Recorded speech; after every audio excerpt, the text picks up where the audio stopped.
থানার সমস্ত অফিসাররা একজন ভিক্ষুককে দেখে স্যালিউট করে দাঁড়িয়ে গেল। ভিক্ষুক ছদ্মবেশে পুলিশ অফিসার। অতঃপর দেখুন, শহরের অন্ধকার রাত। রাত প্রায় 11টা। শহরের রাস্তায় বাতির আলো জ্বলছে, কিন্তু সেই আলোয় যেন এক অজানা নিস্তব্ধতা ভাসছে। হঠাৎ দেখা যায় একজন ভিক্ষুক রাস্তার ধারে বসে আছে। হাতে ভাঙা একটি টিনের বাটি, পরনে মলিন কাপড়, মুখে ধুলা মেখে গেছে। এই মানুষটাকে দেখে কেউ ভাববে না সে দেশের একজন সাহসী পুলিশ অফিসার, ইন্সপেক্টর রিয়াজ। এক দুর্ধর্ষ অপরাধীকে ধরতে তিনি নিজের চেহারা, নিজের জীবন সবকিছু লুকিয়ে ফেলেছেন। একটা গাড়ি পাশ দিয়ে যায়, ধুলো উড়ে আসে। ভিক্ষুক চুপচাপ মাথা নিচু করে বসে থাকে। একজন মানুষকে ধরতে হলে তার মতো হতে হয়।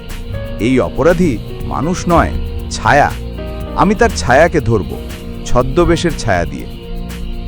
পরের দিন সকালে থানার মধ্যে মিটিং চলছে। অফিসাররা বলছে, ডিএসপি, 3 মাস হয়ে গেল রহিমুল হক নামের সেই ড্রাগ ব্যবসায়ী এখনো ধরা পড়ছে না। পুলিশের নজর এড়িয়ে সে শহরের ভিতরে ঘুরে বেড়াচ্ছে। অফিসার 1, স্যার, খবর এসেছে সে ভিক্ষুক সেজে ঘুরে বেড়ায়। ডিএসপি, তাহলে এবার আমাদেরও ছদ্মবেশ নিতে হবে। রেয়াজ উঠে দাঁড়ালো।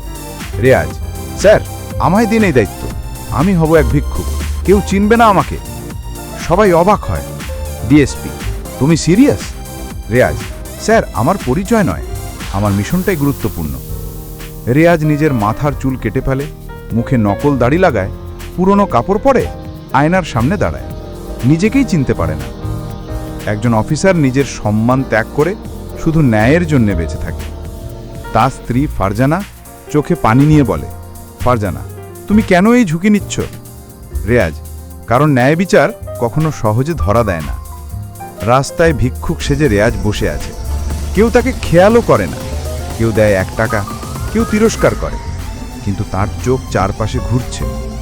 একজন লোক, মুখে মুখোশ, প্রতি রাতে একই গলিতে আসে, একটা লাল ব্যাগ দেয় অন্যকে। রেয়াজ বুঝে যায় এই লাল ব্যাগের মধ্যেই রহস্য। রাতের দিকে রেয়াজ ওই লোকটার পিছু নেয়। লোকটা একটা পুরনো ভবনে ঢোকে। রেয়াজ পিছন থেকে অনুসরণ করে। দরজার ফাঁক দিয়ে দেখে সেখানে মাদকদ্রব্য প্যাক করা হচ্ছে। অবশেষে সে খুঁজে পেল সেই গোপন আস্তানা। রেয়াজ ফোন বের করতে যায়, কিন্তু মনে পড়ে ভিক্ষুকের বেশে ফোন রাখেনি। তাই সে সিদ্ধান্ত নেয় সরাসরি প্রমাণ নিয়ে আসবে। পরের দিন ভোরে সে যখন ভবনের বাইরে কিছু ছবি তুলছে, হঠাৎ এক পেট্রোল পুলিশ তাকে দেখে চেঁচিয়ে ওঠে, এই ভিক্ষুক, কি করছো এখানে? রেয়াজ কিছু বলতে পারে না, কারণ তার পরিচয় ফাঁস হয়ে যাবে। তারা তাকে ধরে থানায় নিয়ে যায়। থানায় সবাই হাসাহাসি করছে। ডিউটি অফিসার, এই ভিক্ষুককে নিয়ে এসেছো? এখন তো ভিক্ষুকও নাকি ক্রাইম সিনে ঘোরে। রেয়াজ চুপ করে বসে থাকে, তার চোখে শান্ত দৃষ্টি। হঠাৎ ডিএসপি এসে পড়ে। ডিএসপি, কি ব্যাপার? কনস্টেবল, স্যার, সন্দেহজনক ভিক্ষুক ধরা পড়েছে। রেয়াজ ধীরে ধীরে নিজের দাড়ি খুলে ফেলল। সবাই থমকে যায়। ডিএসপি আশ্চর্য হয়ে বলেন, রেয়াজ, তুমি? থানার সবাই দাঁড়িয়ে স্যালিউট দেয়। রেয়াজ, আমি এই ছদ্মবেশ দিয়েছিলাম সেই রহিমুল হককে ধরার জন্য। আমি জানি এখন সে কোথায়। ডিএসপি, তুমি আমাদের সবাইকে অবাক করে দিলে ইন্সপেক্টর। রেয়াজ হাসে। রেয়াজ, ন্যায়ের জন্য যদি ভিক্ষা চাইতে হয়, আমি চাইব। রাতে রেয়াজের নেতৃত্বে পুরো দল অভিযান চালায়। পুরনো ভবন ঘিরে ফেলা হয়। রেয়াজ আবার ভিক্ষুকের পোশাক পরে ভেতরে ঢোকে। অভিযুক্তদের বিশ্বাস করায় সে পুলিশের নয়। যখন সব প্রমাণ সামনে আসে, তখনই সে চিৎকার করে ওঠে, পুলিশ, কেউ নড়বে না। বিস্ফোরণ, গুলি, ধোঁয়া, সব দিক অন্ধকারে ভরে যায়। রেয়াজ আহত হয়, কিন্তু হার মানে না। সে এক এক করে সবাইকে ধরে ফেলে। রহিমুল হক পালানোর চেষ্টা করে, কিন্তু রেয়াজ তার সামনে এসে দাঁড়ায়। রহিমুল, তুমি তো ভিক্ষুক ছিলে। রেয়াজ, হ্যাঁ, ন্যায়ের ভিক্ষুক। একটা গুলি ছুটে যায়, রেয়াজের কাঁধে লাগে, কিন্তু সে অপরাধীকে ধরতে সফল হয়। রেয়াজকে রক্তাক্ত অবস্থায় থানায় আনা হয়।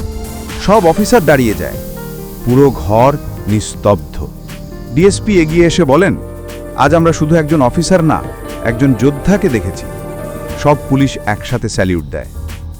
একজন পুলিশ নিজের পদের জন্য নয়, মানুষের নিরাপত্তার জন্য কাজ করে। আজ সেই সত্য আমরা আবার দেখলাম।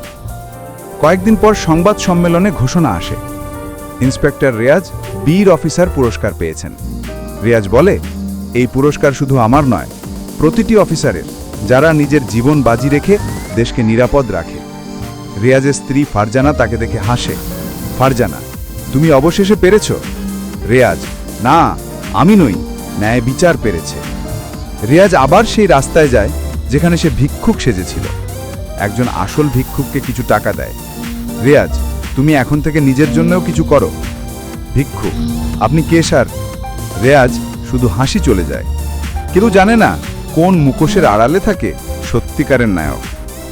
ভিক্ষুকের ছদ্মবেশে পুলিশ অফিসার, ন্যায়ের প্রকৃত মুখ। Mad in AI studio.